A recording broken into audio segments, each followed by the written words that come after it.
അല്ലാഹുവിൽ അഭയം പ്രാപിക്കണം. നീ അല്ലാഹുവല്ലാത്തവരെ ആരാധിക്കുന്ന യാതൊന്നിലേക്കും തേടിപ്പോകരുത്. നിന്റെ എല്ലാ പ്രതീക്ഷയും പ്രത്യാശയും പടച്ച റബ്ബിലാകണം.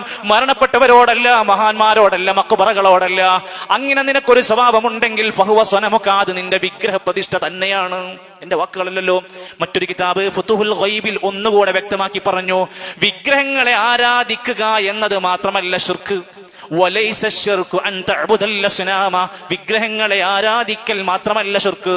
വഅൻ തഖ്താറ മഅ റബ്ബിക ശൈഇൻ സിവാഹു ഫീ ഹാലത്തിൽ ബലിയ, നിന്റെ ജീവിതത്തിൽ തകർന്നടിഞ്ഞ എല്ലാം നഷ്ടപ്പെട്ടിരിക്കുന്ന ഒരു ഘട്ടത്തിൽ അല്ലാഹുവല്ലാത്ത വല്ലൊരു സ്ഥലത്തും നീ അഭയം പ്രാപിക്കുന്നുണ്ടോ, അതും ശിർക്കാണ് കേട്ടോ.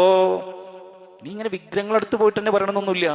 നിന്റെ ഒരു പ്രതിസന്ധി ഘട്ടം, നിനക്ക് ആകെ വിഷമം പിടിച്ച ഒരു ഘട്ടത്തിൽ നീ ഏതെങ്കിലും ഒരു സ്ഥലത്ത് ചെന്നുകൊണ്ട് അല്ലാഹു അല്ലാത്ത ഒരു ശക്തിയിൽ നിന്ന് പ്രതീക്ഷ അർപ്പിച്ചുകൊണ്ട് നീ ചെന്ന് വീഴുന്നുണ്ടെങ്കിൽ അതും അക്കൂട്ടത്തിലേക്ക് തന്നെ വെക്കപ്പെടും, ശിർക്കിന്റെ ഇനങ്ങളിലേക്ക് കയറിപ്പോകും.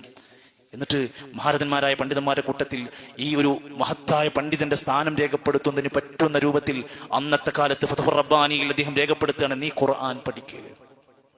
ഖുർആൻ നമ്മളോട് പറഞ്ഞത് വഅന്നൽ മസാജിദ ലില്ലാഹ്, പള്ളികൾ അല്ലാഹുക്കുള്ളതാണ്.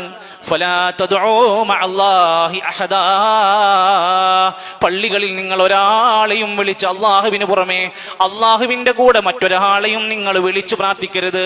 എന്നിട്ട് ശൈഖ് പറയാണ്, ഇജ്അൽ ഖൽബക മസ്ജിദാ, നിന്റെ ഖൽബിനെ നീ എപ്പോഴും ഒരു മസ്ജിദാക്കി മാറ്റണം. പള്ളികളിൽ അല്ലാഹുവല്ലാത്ത ഒരാളെയും വിളിച്ച് പ്രാർത്ഥിക്കാൻ പാടില്ല. നിന്റെ കൽബും അങ്ങനെയാകണം, എപ്പോഴും അല്ലാഹുവിനോട് മാത്രം പ്രാർത്ഥിക്കുന്ന കൽബായി മാറണം. പ്രിയപ്പെട്ടവരെ, ഇത് പറഞ്ഞ, ഇത് എഴുതി വെച്ച, ഇത് ലോകത്തിന് പ്രിന്റ് ചെയ്ത് കൊടുത്ത ആ മഹാപണ്ഡിതന്റെ മരണങ്ങൾക്ക് ശേഷം, നൂറ്റാണ്ടുകൾക്ക് ശേഷം ഇതേ മഹാനുഭാവനെ വിളിച്ചു പ്രാർത്ഥിക്കുന്ന ഗ്രന്ഥങ്ങൾ എഴുതിയുണ്ടാക്കിയിട്ട് പള്ളികളിൽ തന്നെ കൊണ്ടുപോയി ചടങ്ങ് നടത്താൻ തുടങ്ങി. ഖുതുബിയ്യത്ത് വായിച്ചു നോക്കൂ നിങ്ങൾ. ആ ഗ്രന്ഥത്തിനകത്ത് മുഹയ്യുദ്ദീൻ ഷെയ്ഖിനോട് പ്രാർത്ഥിക്കാനാ പറയുന്നത്.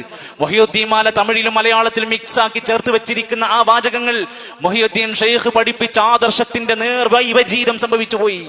ഒരിക്കലും പറയാൻ പാടില്ലാത്തത് പറഞ്ഞു. മാലകൾ എന്ന പേരിൽ മുഹയ്യുദ്ദീൻ മാല എഴുതി ഉണ്ടാക്കിയപ്പോ ആ ഗ്രന്ഥത്തിൽ പറഞ്ഞത്, എവിടുന്ന് എപ്പോ ഷെയ്ഖിനെ വിളിച്ചു പ്രാർത്ഥിച്ചാലും നമ്മുടെ പ്രാർത്ഥന കേട്ട് നിങ്ങൾക്ക് ഉത്തരം തരുമെന്നാണ് പഠിപ്പിച്ചു കൊടുത്തത്.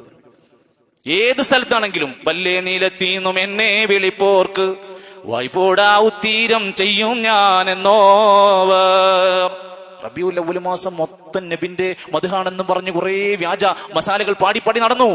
റബീഉൽ ആഖിർ വന്നപ്പോ അതേ പള്ളിയിൽ നിന്ന് മൈക്കിന്റെ ട്യൂണ് മാറി, ബിൽ ഹംദി സമദാനി ബിൽ കുത്തുബി ഹംദാനി എന്നൊക്കെ പറഞ്ഞുകൊണ്ട് അവസാനം മുഹയ്യുദ്ദീൻ